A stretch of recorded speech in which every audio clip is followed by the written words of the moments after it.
迎翻嚟我嘅 channel 啊！好耐咧都冇坐低咧同大家拍片咧傾偈啦。咁今日咧我就想同大家分享一下我近期嘅一啲最愛。咁因為我可能幾個月前啱啱去完日本翻嚟啦，咁所以咧就都有一啲喺日本買完覺得好用嘅嘢想同大家分享啦。咁亦都有一啲係唔喺日本買嘅，但係又覺得好用嘅嘢，咁我就決定一次過喺度同大家分享啦。咁就廢話少講，咁我哋就開始先。咁我就由喺日本買嘅嘢開始啦。咁主要都係一啲彩妝品嚟嘅。咁第一樣我要介紹嘅嘢呢，就係呢一個牌子嘅面膜。其實喺日本嘅好多藥妝店咧，你都會見到啦，係擺喺一個好多眼嘅位置，就叫 Dream Derma Laser 100。咁佢係有好多唔同嘅系列嘅，即係有呢個好似呢個叫做維他命 C 啦，呢一個咧就係 Azelaic Acid。咁呢一隻 acid 就叫中文叫杜鵑花酸，咁佢就係專門 for 一啲暗瘡肌嘅。咁你喺每一間藥妝店都會見到㗎啦，價錢咧就係700 yen。咁我當時咧就係見到有好多人推薦，咁其實我本身係好少敷 mask 嘅，咁但係因為個個去日本都買少少嘢咁樣，咁我見平平地，其實700 yen 我又唔覺得係特別平，係咪？就係因為而家啲 yen 好低，咁所以我就諗住試下啦。咁我就買咗呢一隻先嘅，我買咗呢個 Super VC 100。咁佢一包咧有7塊嘅，咁其實即係700 yen 係 without tax， 咁即係大概100 yen 一塊，咁即係5-6蚊一塊咁樣啦。咁佢就係話你其實係敷大概3分鐘。但係其實我唔理嘅，我都係照擺到10至20分鐘咁樣，跟住就喺度煲劇咁樣。我覺得佢好用係因為佢好多精華，佢基本上唔係獨立包裝，咁佢係成袋啦。咁佢啲精華係非常之多到滴出嚟嘅，咁所以你就可以覺得好吸收啦，同埋去到第二日嘅時候，明顯係覺得個皮膚係好滋潤，即係都維持到1晚至1日咁樣，咁所以我覺得呢個係好用。咁因為我買完呢個覺得好用之後，咁我朋友再去日本嘅時候，我就叫佢即係都幫我買，咁佢就買咗呢一個款式俾我啦。咁其實多數啲人就買呢個維他命100就係美白嘅，咁呢一個就係 for 一啲暗瘡肌，咁可能佢見到我嗰陣時有好多暗瘡，所以佢就買俾我。咁呢個好好啊，因為咧我收到之後就喺度諗因為 mask 咧多數我哋都係為求保濕，咁就好少會買一啲咁 concentrate on 一啲酸類嘅嘢，咁就會覺得可能會好即係太勁咁樣。咁但係我嗰排呢度咧就爆咗好多嗰啲暗粒啦，咁我用完呢個之後咧係明顯地第二日咧係真係消咗嘅。咁所以我推薦大家，如果去開日本咧，又或者我相信香港都會揾到嘅，咁就如果大家有暗瘡嘅煩惱，就可以買呢一隻啦。如果冇嘅話，普通嘅話就買呢隻最多人買㗎啦，維他命 C 呢隻就係美白，咁我覺得都係唔錯嘅保濕效果，所以就推薦啦。第二樣我要推薦嘅日本 product 其實係Addiction 嘅粉底液。睇唔睇到啊 ？Addiction 嘅粉底液，我嘅色號係002。咁呢一支粉底液咧，即係聽過好多人嘅推薦啦。咁其實多數推薦嘅人咧，都係推薦呢一個係一個冬天用嘅粉底液嚟嘅。咁但係由於我身處喺英國，而英國其實即使喺夏天咧都係好乾燥，所以呢一個粉底液對於我而家嘅天氣嚟講係完全好剛好。咁就唔覺得太滋潤，但係如果你哋喺香港嘅話，可能你哋就留翻喺秋冬用啦。佢好嘅原因係佢係好自然，佢唔係一個遮瑕度好高嘅粉底液，但係咧佢上完之後咧，你嘅皮膚會有一種天然嘅光澤，係一種好高級嘅光澤感。而呢一種好高級嘅光澤感咧，可能一般情況下，淨係會喺一啲貴婦嘅粉底液先至會揾到嘅。而呢一支粉底液佢只係6000yen，係啦，即係大概300蚊港紙鬆啲啦，就可以做到呢個效果呢。我覺得佢真係性價比好高，唯一嘅缺點就係佢嘅色號呢係選擇唔係好多，咁多數人都係001或者002嗰度揀嘅啫，咁我就揀咗呢個002，我覺得對我嚟講呢，就係啱啱好，我大概係即係普通嘅膚色咯，即係唔係特別白，但係有即係正常亞洲女仔嘅膚色咁樣，咁我就覺得呢一個粉底好好。其實我喺日本嘅時候，我喺 Cosme 嗰度買咗2支嘅，兩支都係有人推薦。呢一個 Addiction 其實多數啲人係冬天用，另外一支我買嘅係 Cosme Decor 嘅粉底，嗰一支同樣係6000yen，但係啲人就話係控油嘅。咁但係由於呢一支我喺夏天用已經夠呢，我就唔敢開嗰支控油，因為我呢度實在太乾啦，咁所以我就仲未有機會可以實驗到。咁但係如果大家想要換粉底嘅話呢，我就推薦你哋 Addiction 呢個牌子真係唔錯。咁我今次除咗買佢嘅粉底液之外，其實亦都買咗佢嘅胭脂啦，買咗佢嘅 eyeshadow 啦，咁我買咗佢好多嘢啦。咁其實佢嘅 eyeshadow 我都係好推薦。佢嘅 eyeshadow 唯一嘅缺點就係咧，你要自己組裝成一盤。咁佢全部色望落去，你都覺得哇好似好靚咁，但係你好難自己唔識得點樣自己去配色，同埋因為佢每個色單買咧，所以變咗咧你買4隻色咧係好貴，因為佢每一粒 eyeshadow 係2000yen，咁變咗你揀4粒再配埋佢個盒咧，就已經要10000 yen，咁即係要500蚊港紙咁樣噶啦。咁即係同我哋平時比，咁佢咁樣買其實係貴啲。咁即係所以我唔會特別推薦，因為可能嗰啲色都係啡色啊，嗰啲閃都係普通閃咁樣。咁純粹我買完之後都覺得有啲抌心。咁但係因為我中意，所以我就覺得值得啦。咁但係如果大家真係對 Addiction 即係呢個牌子好喜歡嘅話呢，我買完即係我喺 Cosme 嗰度退稅嘅。咁我嗰陣時已經覺得我退稅已經夠抵啦，但係我係去到機場先發現原來機場個價呢係仲平過退稅嘅。機場個定價係比起佢個退稅價再低可能 10% 左右。咁所以如果大家要買 Addiction 嘅話呢，可能可以等到去即係臨走喺機場嗰度買呢，就會係最抵啦。咁但係呢個牌子嘅嘢呢，我都好推薦大家去用嘅。第3個我推薦嘅嘢其實都係彩妝品，但係就唔係日本嘅牌子嚟嘅。而呢個牌子其實我諗我從來都冇推薦過，抹下佢先。係Urban Decay 嘅一個 eyeshadow 叫做 Space Cowboy。呢一個佢嘅 eyeshadow 咧係佢嘅 Moon Dust 系列啊。咁咧係一個閃嘅 eyeshadow 嚟嘅，等我打開俾大家睇，睇唔睇到？佢係一個閃閃金粉嘅 eyeshadow 啦，睇唔睇到？閃得非常之靚，因為咧我本身呢個我喺英國買嘅，咁佢好平嘅啫，做特價嘅時候大概14至16磅一粒咁樣，咁而且佢有1.8 gram， 即係可以用好耐㗎啦。咁我本身諗住用嚟係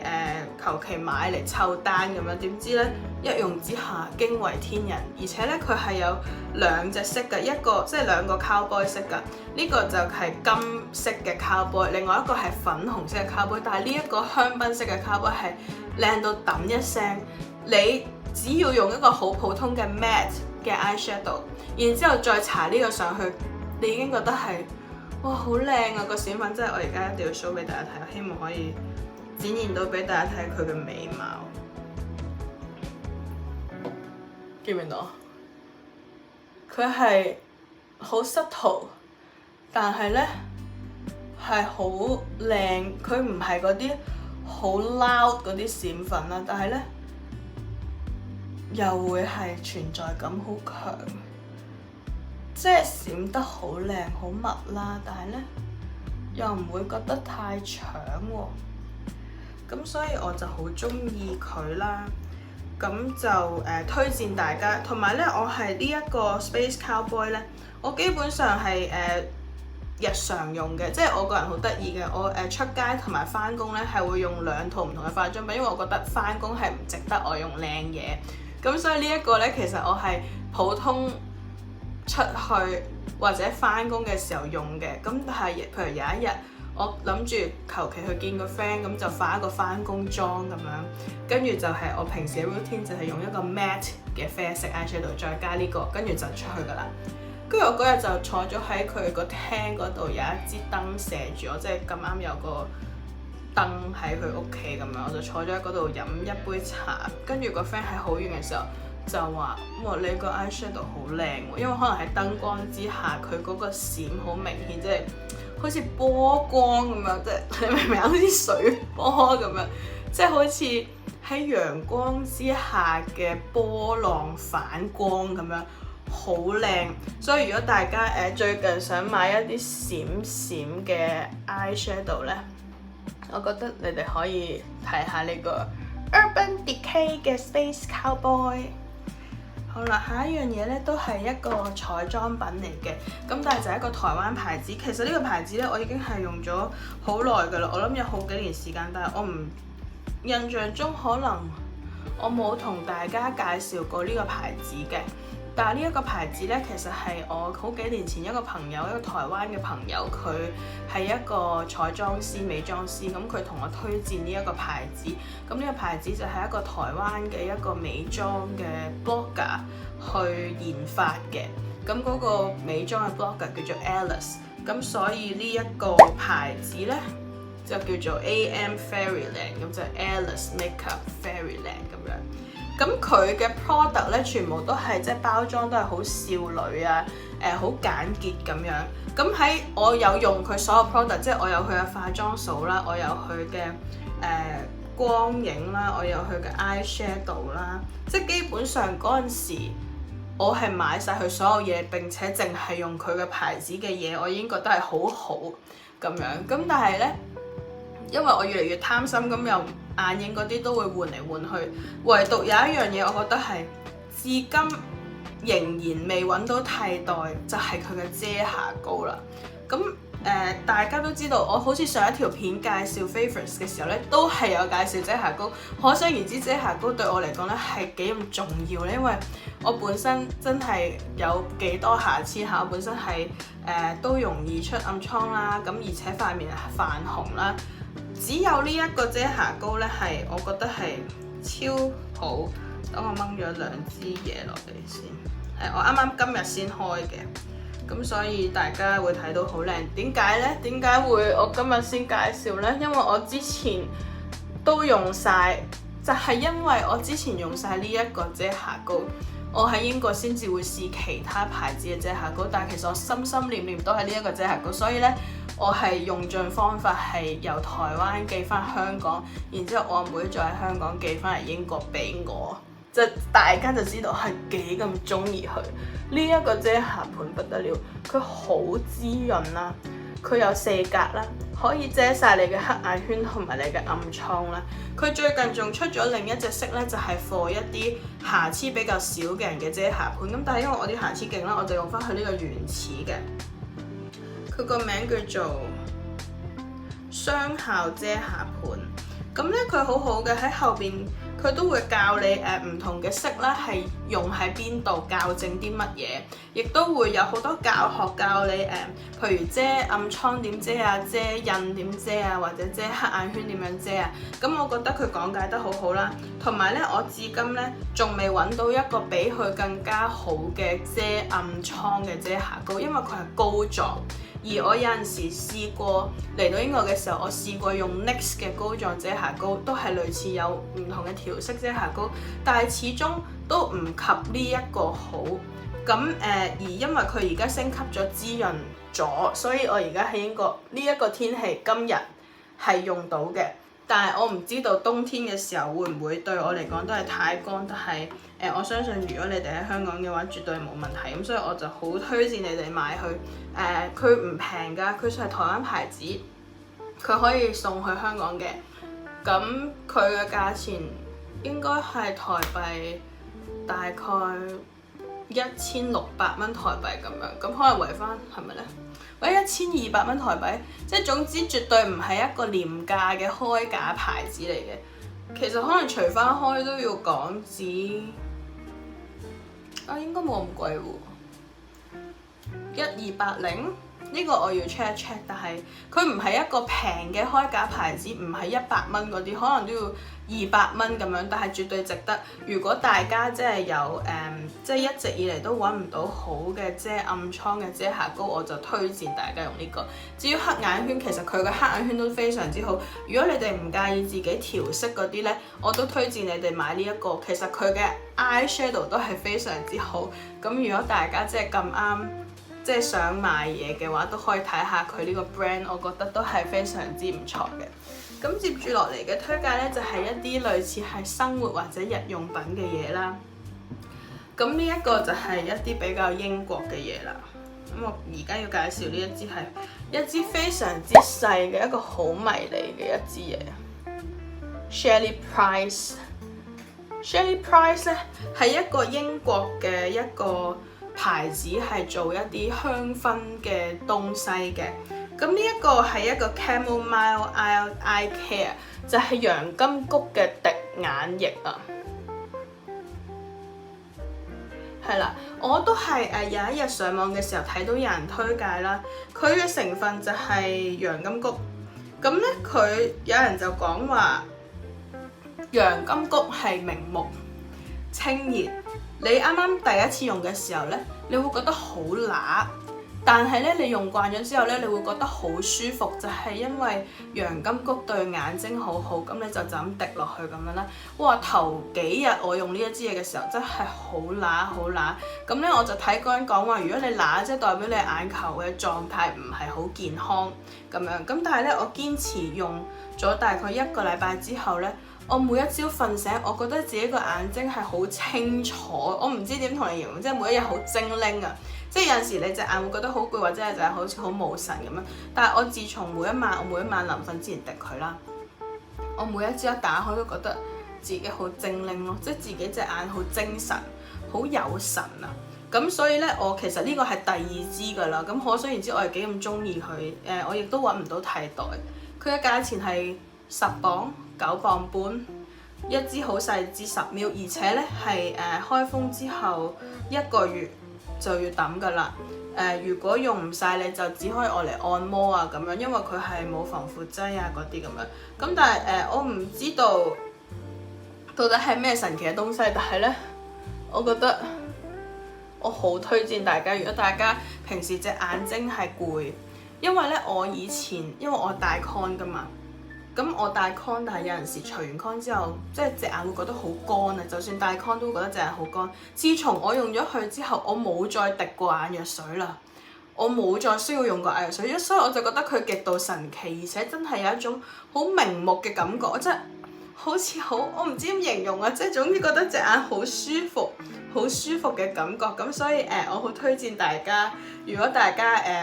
即係想買一啲香薰類嘅產品，呢個 Shelley Price 呢個牌子我都推薦。其實唔單止我用佢呢個滴眼液，我都有用佢嘅花水啦，我有用佢嘅精華油啦，都唔錯。咁但係因為我唔係一個特別用香薰東嘅專家，咁所以我就唔特別推薦嗰啲嘢。但係呢一個滴眼液我找不到替代，咁所以我覺得呢個係一定要同大家推薦嘅嘢。咁下一個要介紹嘅嘢都係同眼睛有關，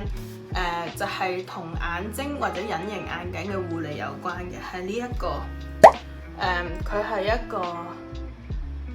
隱形眼鏡嘅消毒液或者清潔液。咁點解我會要介紹呢一個嘢呢？其實呢，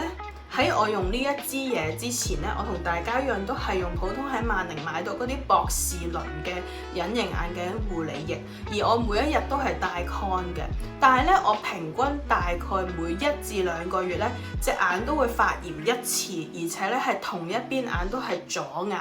咁嗰陣時咧，我就喺加拿大旅行嘅時候呢，我隻眼嘅發炎情況好嚴重，係成個月都係紅嘅，變咗我成個月都戴唔到 con， 但係成個月都冇好，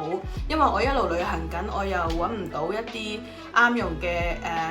眼藥水，因為加拿大佢哋要睇醫生，我又唔係嗰度人，變咗就總之就好唔舒服啦。咁就可能要去到日本先買到一啲真係可以去紅嘅護理液咁樣，眼藥水咁樣。咁喺嗰陣時，我有一個朋友佢就睇到我隻眼成日紅，佢就同我講話你用咩 con 水㗎咁樣？我就話我用普通嗰啲博士倫嗰啲咯。跟住佢話：哎呀，嗰啲洗唔乾淨㗎，你有冇用過呢一個啊？咁樣，跟住我就話我冇喺香港見過呢一支嘢。咁跟住佢就話你要用呢個，因為咧佢話佢阿妹以前又係成日發炎，自從轉咗用呢一隻之後咧就冇再發過炎啦。咁於是我就即刻 mark 低咗啦，但係我臨離開加拿大之前都唔記得要買，咁就心諗死啦，因為我諗住可能香港冇，咁所以我就諗住可能我買唔翻。點知我下一站去到日本嘅時候咧，喺日本嘅藥妝店咧見到咁樣嘅嘢，雖然係日文，但係佢都有呢個字咁樣，所以我就認得應該代表係一樣嘅嘢，咁所以我就喺日本嘅時候就掃咗幾支翻香港。咁佢用法咧同其他嘅隱形眼鏡護理液有啲唔同嘅，我哋平時用嗰啲透明嗰啲咧，就只係將佢裝喺度浸住嘅啫。咁呢一隻咧就係你嘅 con 係會另外裝起，即係佢會而且一定要浸泡至少6小時，咁佢就會喺度好似有啲化學作用咁樣，有啲卜卜卜咁樣，咁佢就話係會幫你去蛋白。係啦，咁佢就會幫你去咗啲角蛋白，咁就會令到你個 con 係真正消毒。而平時嗰啲博士倫嗰啲咧，其實就只係貨儲存或者貨等佢唔好變乾，就可能冇佢咁真係有嗰個清潔嘅效果啦。咁呢一支咧就，但係咧要留意咧就係咧呢一支嘢咧。呢一個水係唔可以直接用喺眼度，係會揦到爆嘅。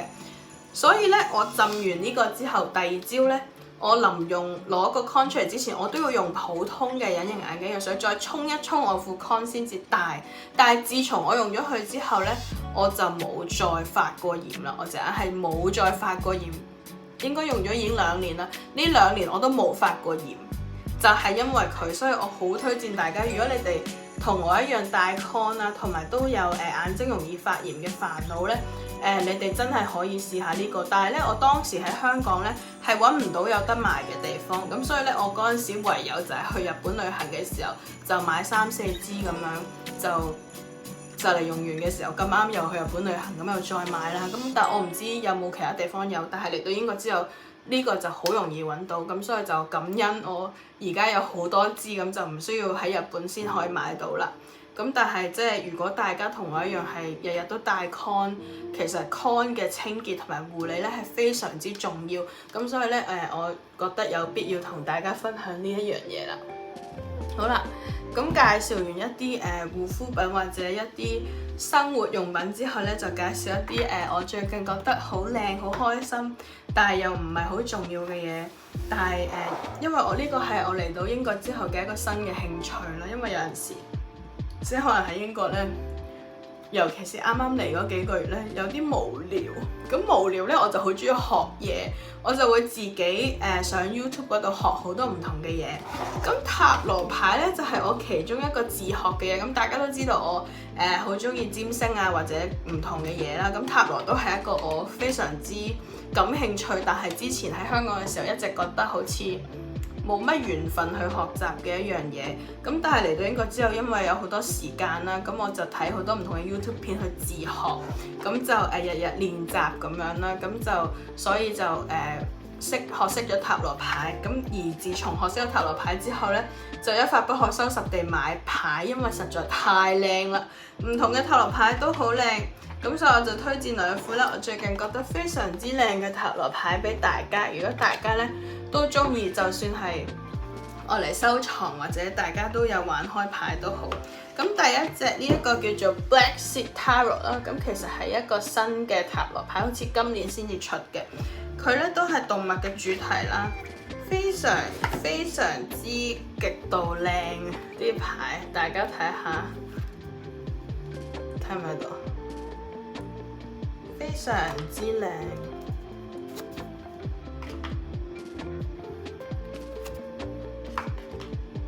啦，好柔和啦個畫風，好溫柔啦，好得意啦，所以我好中意啊。係啊，呢個反轉咗，係啦。咁所以如果大家都即係中意塔羅牌嘅話，我都推薦大家即係推薦大家呢一副牌啦，就叫做 Black Seed Tarot 啦。咁非常之靚啦，好中意啦。咁另外一副牌我都覺得好靚嘅，而且咧亦都同占星好有關係嘅。呢一個叫做 Zodiac Tarot， 係一個鐵盒裝住嘅，非常之靚啦。咁佢就係星座塔羅牌啦，咁佢就 combine 咗星座、星星同埋即係塔羅嘅元素嘅。咁咧都係好靚啦，有好多星星啊、月亮啊咁樣嘅元素啦，令到我覺得都係好靚啦。係咪好靚啊？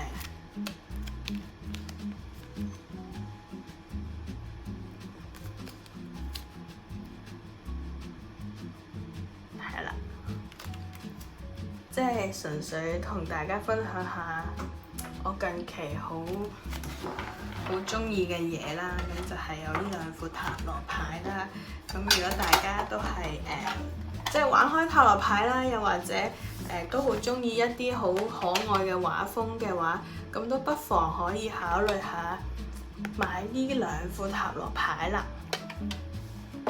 咁好啦，今日我要分享嘅好用嘅嘢就嚟到呢度啦。咁如果大家有啲乜嘢想我分享嘅，咁歡迎留言同我分享啦，同我講啦。亦都如果大家有嘢想同我傾偈嘅話，咁歡迎都可以留言同我講啦，又或者可以喺我個 Instagram 嗰度揾我啦。咁嚟緊我都會諗下可以有啲乜嘢同大家一齊分享啊，或者有啲乜嘢片可以拍片嚟分享俾大家嘅。咁你哋都見到我可能都會繼續拍一啲餐廳嘅片啊。咁其實唔會因為我嚟咗倫敦呢，我就唔再做一啲同你哋有關嘅嘢嘅，因為其實就算我身處邊度都好啦，我仍然都係好中意食嘢啦，而且 keep 住都係好中意去旅行啦。咁而亦都好中意使用唔同嘅產品啊，對好多嘢都有唔同嘅見解啊。咁我都好希望可以繼續可以同大家分享嘅。咁好啦，今日嘅分享就嚟到呢度啦。咁如果大家都好中意睇我嘅影片嘅話呢，咁就歡迎 subscribe 我嘅 channel 啦。咁我哋就下條片再見啦，拜拜。